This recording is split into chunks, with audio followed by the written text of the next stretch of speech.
Votre santé est votre bien le plus précieux. Si vous souhaitez prendre soin de vous et mieux vivre votre travail, bienvenue dans l'aventure Mon Job en forme. C'est un podcast qui explore toutes les questions d'hygiène de vie et de santé au travail grâce aux conseils d'invités captivants. Un lieu d'échange bienveillant pour s'inspirer des meilleures pratiques. Je m'appelle Aurélien Matt, responsable communication chez Horizon Santé Travail. Plongeons ensemble dans le monde passionnant de la santé au travail. La frontière entre la vie professionnelle et la vie personnelle est de plus en plus mince. Les nouvelles technologies ou encore le télétravail ont un impact sur cet équilibre qu'il est difficile d'ignorer, d'autant plus lorsqu'on fait face à des obligations familiales. Pour certains, il faudrait préserver une nette coupure entre ces deux versants, alors que d'autres estiment que ces ponts sont devenus inévitables. C'est un sujet qui résonne en chacun, et j'ai la chance de pouvoir en discuter avec des personnes que j'apprécie beaucoup et que vous connaissez déjà, puisqu'ils ont été des invités de la première saison du podcast. Gaël et Joanne Ancarno, fondateurs de Quête de Sens Pro, un cabinet de conseil en orientation professionnelle, avec une page LinkedIn très active. Bonjour à tous les deux, je suis ravi de vous voir. Bonjour Aurélien. Bonjour Aurélien, merci de nous inviter. C'est un grand plaisir, je suis très très content de vous retrouver. On va tout de suite attaquer la première question et je crois que c'est Joanne qui va y répondre. Pourquoi est-il important d'équilibrer sa vie professionnelle et personnelle ? Merci Aurélien pour cette question, très bonne question. Donc ce qu'il faut savoir déjà quand on parle d'équilibre pro-perso, l'idée et l'objectif, c'est pas d'essayer d'avoir un équilibre stable et figé dans le temps. C'est quelque chose qui est fluctuant.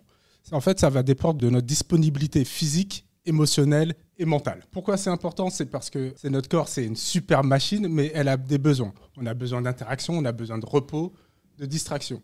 Et effectivement, si on n'a pas ces points d'équilibre, c'est qu'à un moment donné, ça va entraîner de la frustration, de la perte de motivation, ça peut entraîner de l'anxiété, de la lassitude, ainsi de suite. Et si on rajoute un peu de stress à côté, très vite on peut tourner vers de l'épuisement. Donc clairement, déjà, le premier point sur l'équilibre, c'est pour éviter l'épuisement. Très bien. Pour éviter l'épuisement, effectivement, on peut comprendre pourquoi cette charge importante et ces ponts peuvent provoquer un épuisement et une fatigue à la fois physique et mentale. Et du coup, quels sont ces signes indiquant qu'il est temps de réévaluer cet équilibre entre le travail et la vie personnelle ? Tu parles d'épuisement, comment le reconnaître ? Alors moi, j'aime bien dire que notre corps, c'est un messager, en fait. Et les signes qu'il nous envoie, il faut y prêter attention. Donc, souvent, en coaching, on invite les personnes à interroger leur météo interne et à leur demander, en fait, comment tu ressens les choses aujourd'hui, ce matin, cet après-midi. Et c'est vrai qu'on invite souvent à se poser cette question-là parce qu'en fait, tous autant que nous sommes, on se lève le matin et on commence notre journée et on la finit le soir dans ce fameux tunnel de 18-20 heures et puis on se couche et c'est reparti.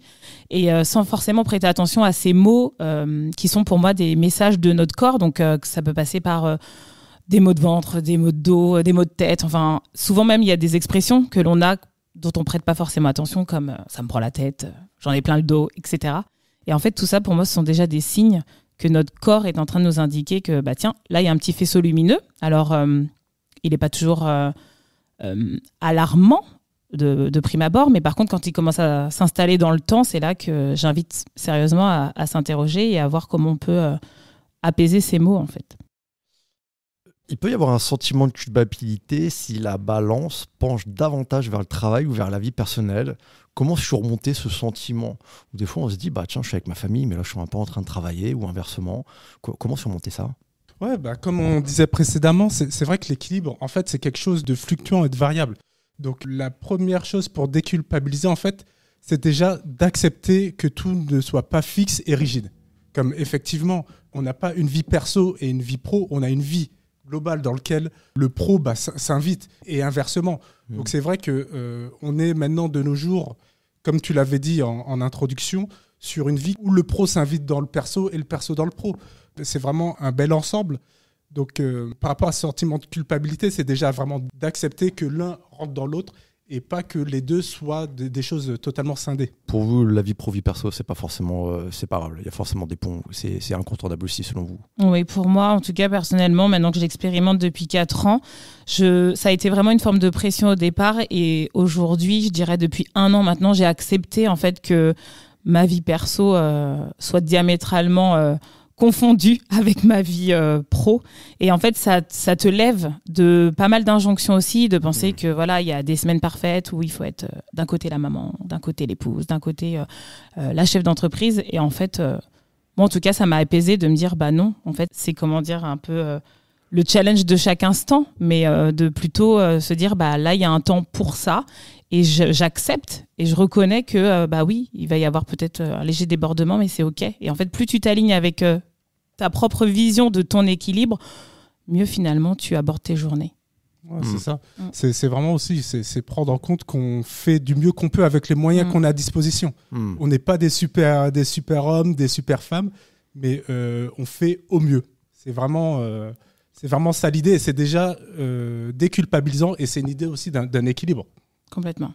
Et c'est quand tu es sur un versant, tu es pleinement présent dans ce versant. Par exemple, si tu décides d'être avec ta famille, tu es pleinement présent avec ta famille, même s'il peut y avoir des ponts pour trouver des moments de travail chez toi. Quand tu es avec tes enfants, tu ne penses pas au travail. C'est en plus super centre. C'est l'idée. C'est l'idée. Pourquoi tu dis c'est l'idée? Ouais, j'aime bien dire c'est l'idée parce que ouais, je ne suis pas toujours exemplaire, je pense, là-dessus. C'est encore un challenge pour moi. Je ne dirai rien.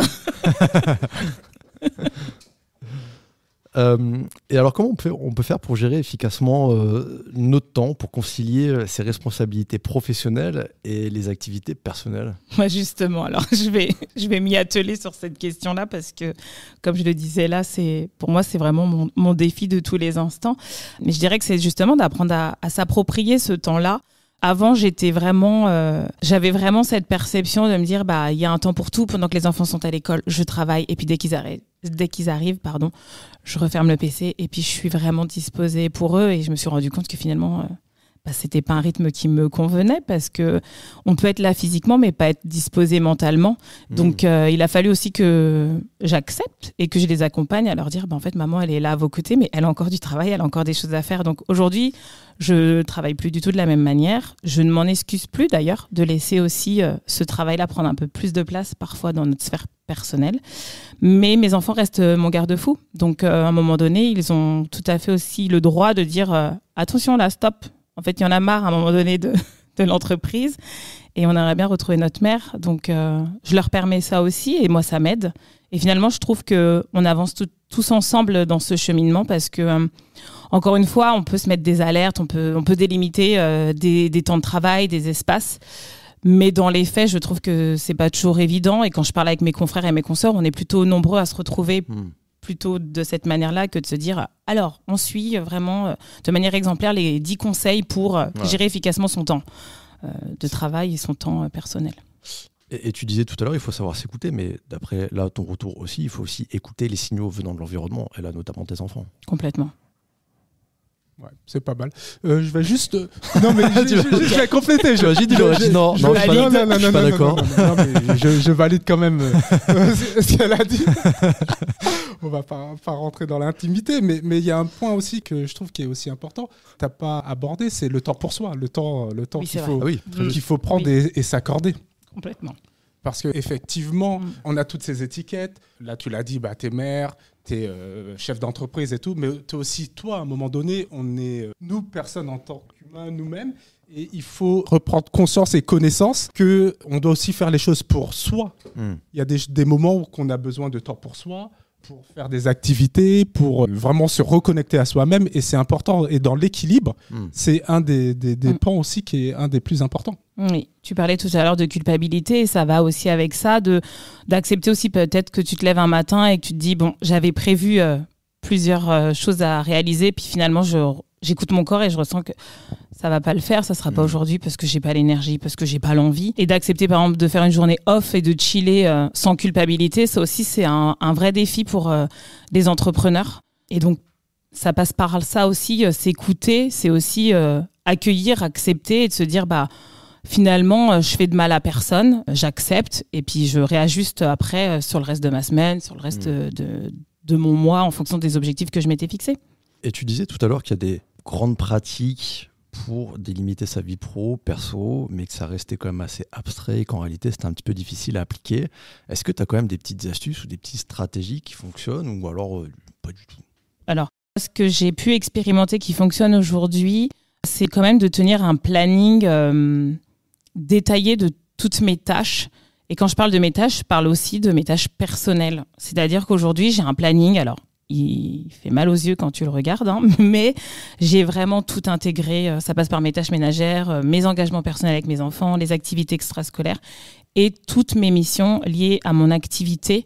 Mais ça me permet, en fait, en un coup d'œil, de voir quel espace il me reste dans ma semaine, mes moments rien que pour moi, comme tu le disais à juste titre, Joe, et peut-être laisser aussi une part d'imprévu. C'est quelque chose, moi, que j'avais pas identifié, que j'ai pu lire à plusieurs reprises de la part d'autres entrepreneurs, et je trouve que c'est très pertinent de finalement se laisser aussi des plages d'imprévus dans son planning. Ça permet d'aborder un petit peu plus sereinement justement les petits grains de sable, les aléas effectivement dans son quotidien. Ouais, c'est vrai que tu parles pour l'entrepreneuriat, mais ça marche aussi très très bien pour le salariat. Comme c'est vrai que sur ces stratégies d'efficacité, j'ai remarqué vraiment, il y a deux trucs. Il y a le premier sur le pan pro, comme le perso de toute façon. On a avec ces nouvelles technologies le téléphone. C'est un vrai poison. Donc ça peut être un poison à la fois quand on est au travail, avec toutes les notifications, toutes ces choses-là qui viennent perturber et vraiment nuire à notre efficacité. Et sur le côté perso, c'est vrai que ce téléphone, si on a nos mails pro, nos choses, si on a les notifs, c'est vrai que ça peut venir aussi polluer ce truc. Et le bon levier, ça serait, à un moment donné, même des deux côtés, couper ces notifs, quoi. À un moment donné, faut les mettre de côté, quoi. Couper les notifs, surtout quand on reçoit un mail tardivement en soirée et que derrière c'est un mail pas forcément super agréable et qui nous pèse pour le reste de la journée, quoi, ou de la soirée. Et de la soirée, tu dors mal et non, mais tu repenses au mail et tu repenses à ce que tu dois faire, absolument. Voilà. Donc des fois, c'est vrai que c'est une petite astuce, c'est pas grand chose, mais on les coupe au travail, on les coupe à la maison et on vit mieux le truc. Alors, vous êtes parents, on a parlé de la vie familiale. On peut avoir aussi le sentiment que c'est difficile d'équilibrer sa vie pro et sa vie perso et qu'il faut nécessairement faire un choix vers la vie perso lorsqu'on a des enfants en bas âge, notamment pour la nounou, les horaires de travail, etc. et puis être présent pour eux. Comment faire ? Est-ce que c'est vraiment incompatible ou est-ce que c'est un peu compliqué ? Alors, je pense que ce n'est pas incompatible. Maintenant, il faut définir pour moi vraiment l'objectif qui est visé, qui est souhaité. Et en fonction de ça, c'est vraiment prendre en considération tout son environnement dans sa globalité. Si je reprends l'exemple, voilà, je veux lancer mon activité, je veux quitter le salariat et lancer mon entreprise, comme ça a été le cas pour nous. À l'époque, moi, mon petit dernier avait 2 ans, donc voilà, en bas âge. Les aînés n'étaient pas bien plus grands non plus. À un moment donné, c'est de se dire, j'ai cette envie, maintenant de quoi j'ai besoin ? Parce que seul, c'était quand même difficile. Mon mari a une activité qui fait qu'il bosse plus 60-65 heures par semaine que 35 heures. Donc, à un moment donné, il peut mettre d'un soutien, mais pas surtout.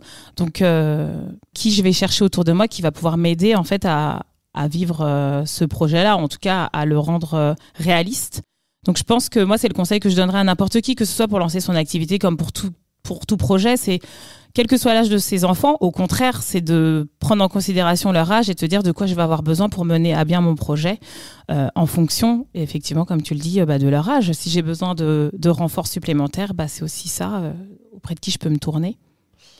Donc, cet équilibre vie pro, vie perso ne va pas systématiquement ou ne va pas forcément à l'encontre d'une carrière ou d'une évolution dans sa carrière ou dans ses besoins, dans ses envies, dans ses entrepreneuriats. Non, pour moi, non. Peut-être que parfois, c'est pas toujours le bon moment, mais je pense qu'au contraire, en tout cas, des enfants peuvent être un propulseur pour nos projets de vie parce que ça nous donne l'élan, en fait, d'y aller.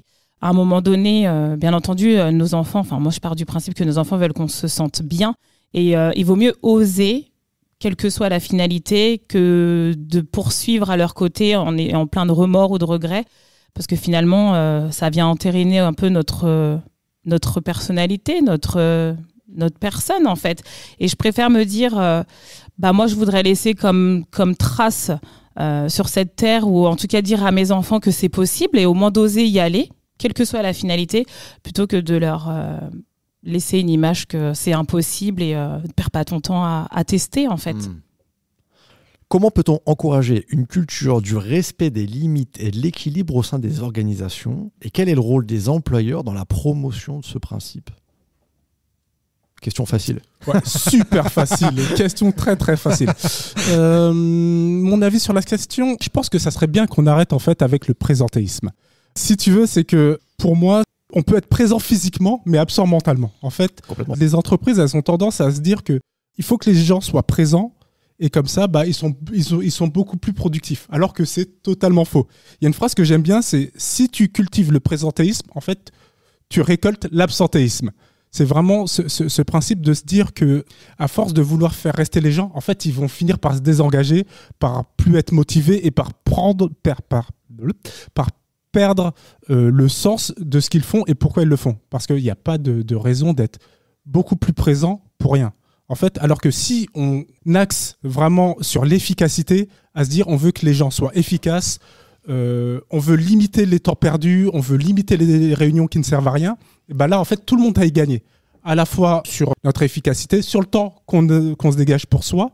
Et je pense qu'il y a vraiment quelque chose à faire là-dessus. Tu promeus une forme de flexibilité temporaire, par exemple à travers le télétravail ou des horaires plus flexibles, commencer plus tôt le matin, partir plus tôt le soir du coup, mais c'est cette flexibilité-là que tu promeus, c'est ton raison. Il y a à la fois, effectivement, c'est vrai que c'est un excellent point que tu donnes. C'est vrai que sur tout ce qui est flexibilité et télétravail, les particularités et ce qui est bien de ces éléments-là, c'est que ça te permet en fait, sur des temps qui te sont dédiés, enfin, d'éviter de perdre les temps de trajet, et sur les temps des plages que tu vas avoir, tu vas pouvoir faire du sport, tu vas pouvoir faire tes tâches ménagères beaucoup plus facilement et simplement, et être en plus avoir sur ton temps de travail dédié, être beaucoup plus concentré et beaucoup plus efficace. Comme je sais pas si ça te fait ça, mais souvent en fait quand tu es en présentiel, les personnes ont tendance plus facilement à venir à t'interrompre, à avoir des petites discussions, des temps informels, alors que tu n'auras pas nécessairement quand tu es au travail. Et tu seras beaucoup plus efficace. Et voilà.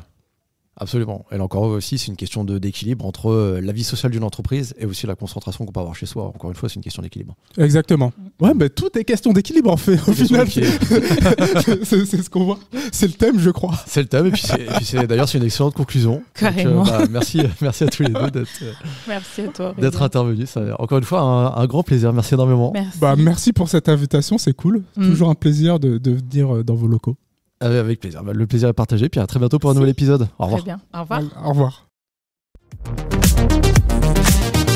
Merci d'avoir écouté cet épisode. Si le podcast vous a plu, abonnez-vous sur votre plateforme préférée et laissez-nous une note de 5 étoiles ou un commentaire. Ça nous aide beaucoup pour porter les questions de santé au travail. Retrouvez-nous également sur LinkedIn et Instagram. À très bientôt.